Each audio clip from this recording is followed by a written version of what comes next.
I'm Bernard Norcott-Mahany. I work at the Blueford branch of the Kansas City Public Library. Happy National Poetry Month. In honor of National Poetry Month this year, I am reading speeches and monologues from Shakespeare's plays. And here is a monologue from Richard III.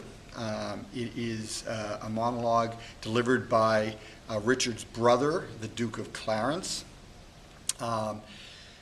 The first criminal act that Richard does in the play is he convinces Edward, his brother, the king, Edward IV, that the Duke of Clarence hates him.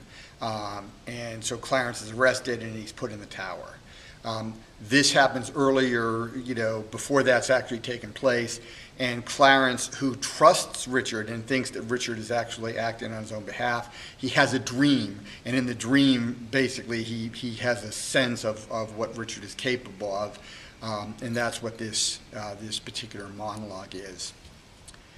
So this is a monologue by the Duke of Clarence from the play Richard III.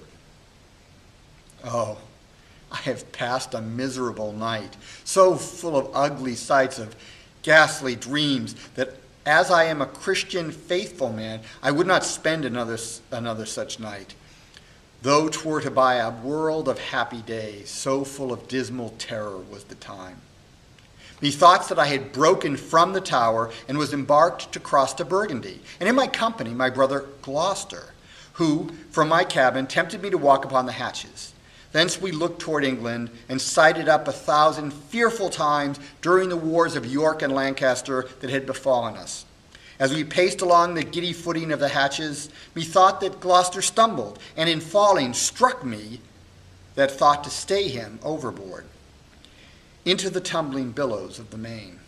O Lord, methought what pain it was to drown, what dreadful noise of waters in mine ears, what ugly sights of death within mine eyes. Methought I saw 1,000 fearful wrecks, 10,000 men that fishes gnawed upon, wedges of gold, great anchors, heaps of pearl, inestimable stones, unvalued jewels, all scattered in the bottom of the sea. Some lay in dead men's skulls, and in those holes where eyes did once inhabit, there were crept, as 'twere in scorn of eyes, reflecting gems, which wooed the slimy bottom of the deep and mocked the dead bones that lay scattered by.